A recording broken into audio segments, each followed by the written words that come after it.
কাঠের বাক্সের উপরে স্থাপন করেছিলেন ঝরু। ওই রাজকন্যা ওই কাঠের বাক্সটা সেখান থেকে সরিয়ে নিয়েছিল।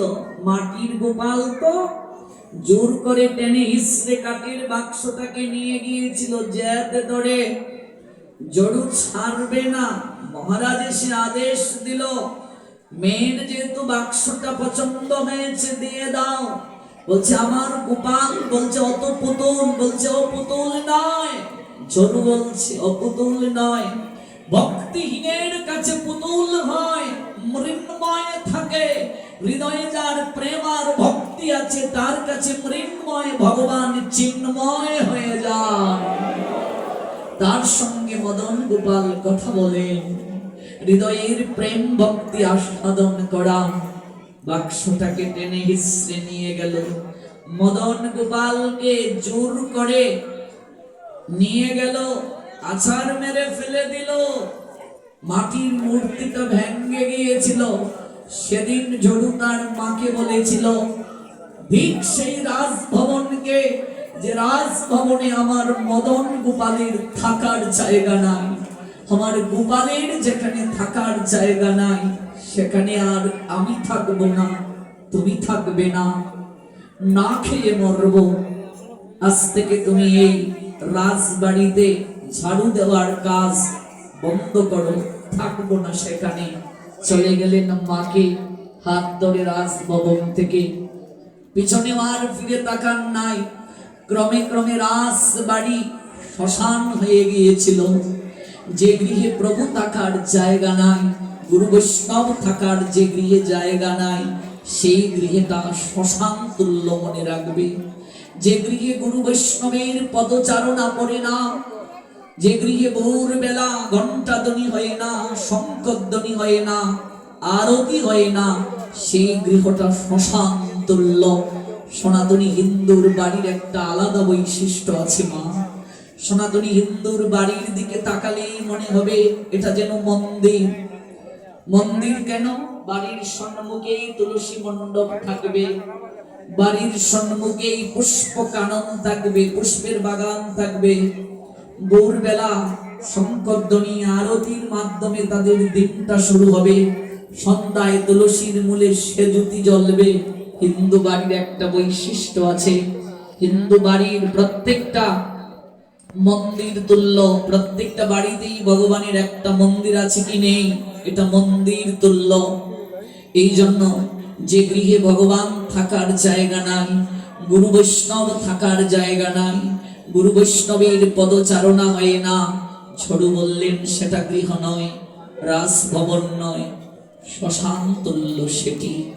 পরবর্তীতে ওই ঝরু তিনি তার মাকে গঙ্গা দর্শন করাবেন। মায়ের খুব ইচ্ছা ছিল আমি গঙ্গা দর্শন করব, দর্শন করাতে পারেন নাই।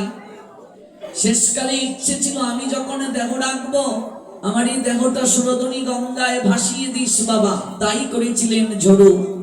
ঝরু পরবর্তীতে হরিমতিকে বিয়ে করেছিলেন। তিনি এত বড় বৈষ্ণব, তার অদরামৃত প্রাপ্তির জন্য অন্য এক ভক্তপ্রবর কালিদাস তার গৃহে গিয়েছিলেন। কালিদাসকে রঘুনাথ দাস গোস্বামীপাদের নাম তো আপনারা জানেন। রঘুনাথ দাসের গিয়াতি খুরু হলো কালিদাস। ওই কালিদাস একদিন শ্রীমান মহাপ্রভুর চরণে প্রণাম দিয়ে বলেছিলেন, প্রভু তুমি আমায় একটু ভজন উপদেশ দান করো। প্রভু তখন কালিদাসকে একটা ভজন দিয়েছিলেন, শোনো কালিদাস, ভক্তি বৃদ্ধি হয় তিনটা বিষয়ের দ্বারা, আপনারাও জেনে যান। চৈতন্য চরিতামৃতে অন্তলীলার ষোড়শ পরিচ্ছেদে শ্রীল কৃষ্ণদাস কবিরাজ গোস্বামীপাদ এই তত্ত্বটা জানালেন। ভক্ত পদ দুলি আর ভক্ত পদ জল, ভক্ত ভুক্ত শেষ, এই তিন সাধনের বল। এই তিন সেবা হইতে কৃষ্ণ প্রেম হয়, পুনঃ পুনঃ সর্বশাস্ত্রে ফুকারিয়া কয়। তিনটি জিনিসের দ্বারা ভক্তি বৃদ্ধি হয়। প্রথমটাই হলো ভক্তের চরণ ধুলি। ভক্তের চরণ ধুলি দ্বারা ভক্তি বৃদ্ধি হয়। সাধু সঙ্গে ভক্ত সঙ্গে যখন যাব, সাধু সঙ্গে ভক্ত সঙ্গে গিয়ে একটু ধুলি গোনা গায়ে মেখে আসবো। ওই ধুলি নিতে নিতে কোনো একদিন আপনার সেই সৌভাগ্যটা হয়ে যাবে। কারণ যেখানে ভক্তের মিলন হয়, ভক্ত শ্রীমুখে ভগবানের গুণকীর্তন হয়, সেখানে ভগবান শ্রী গোবিন্দ আবির্ভূত হন। কোনদিন ওই ধুলি মাখতে মাখতে আপনার সেই কৃপাটা হয়ে যাবে। এই জন্যই তো আমরা এসে মৃত্তিকায় বসি, যাওয়ার সময় একটু গড়াগড়ি দিয়ে যাই, যাওয়ার সময় একটু অঙ্গে মাখি ধুলি কোনা। একজন কৃষক ধান রোপণ করছে, ধানের চারা, পাশ দিয়ে কয়েকজন সাধু যাচ্ছেন, হরিনাম করে করে, ললাটে তিলক, কণ্ঠে মালা, শুভ্র বসন গায়ে। ওই সাধু দর্শন করে কৃষক অপলক দৃষ্টিতে তাকিয়ে আছেন, হাতে তার ধানের চারা। সাধুগণ বলছেন, পাশের গ্রামেই তো ভাগবত হবে, আমরা এত দূর থেকে এলাম, আর তোমার পাশের গ্রাম, তুমি যাচ্ছ না? সারা দিনেই তো কাজ করলে, আরো করবে, আজ না হয় এই পর্যন্তই কাজ বন্ধ করে দাও, আমাদের সঙ্গে চলো, একটু ভগবানের কথা শ্রবণ করে আসবে, একটু ভাগবত শ্রবণ করে আসবে, আমাদের সঙ্গে চলো। কৃষকের মনটা গলে গেল, বাবা সত্যি তো এত দূর থেকে ভক্তগণ এলেন ভাগবতীর কথা শুনতে, আর আমার পাশের গ্রামে ভাগবত, আমার হৃদয়ের মাঝে যাওয়ার অনুপ্রেরণা জাগলো না? এই যে 4 দিন ব্যাপী ভাগবত হলো, দেখবে এখানে অনেক লোক আছে হবিগঞ্জে যারা একদিনও এসে প্রণাম দেওয়ার সুযোগ পায় নাই, আছে কি নেই? একদিনও এসে একটু গোপালকে দর্শনের সুযোগ পায় নাই, একদিনও এসে একটু ভগবানের কথা শুনতে পায় নাই, এমন অনেক লোক আছে। নমাম দুষ্কৃতি নমরা প্রপদ্যন্তে নরাধমা মায়া পরিতজ্ঞানা আসুরম ভাবমাশ্রিতম। এটি দুর্ভাগ্য। মনটা গলে গেল, এটি তো সাধু দর্শনের কৃপা।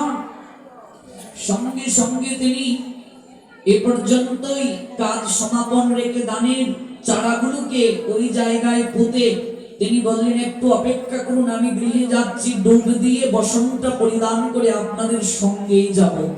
গিয়ে স্ত্রীকে ডাকছেন, অগ কল্যাণী, কোথায় তুমি? আরে তোমার তো এখন আসার কথা নয়, তুমি কাজ সমাপ্ত না করেই যে চলে এলে। কল্যাণী মনটা কেন জানি নরম হয়ে গেল।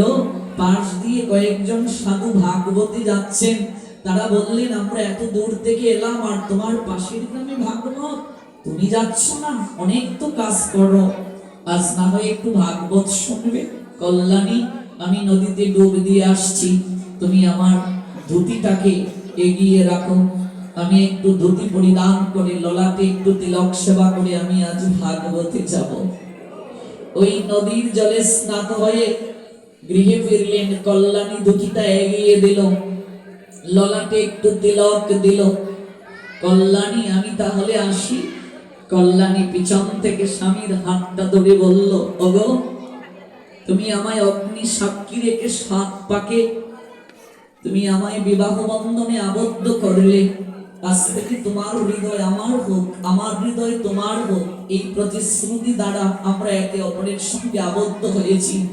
আজকে তুমি একা একা ভাগবতে যাচ্ছ, আমায় তো বললে না, আমায় তো বললে না। জীবন ভজনের সবার সৌভাগ্য হয় না রে বাবা।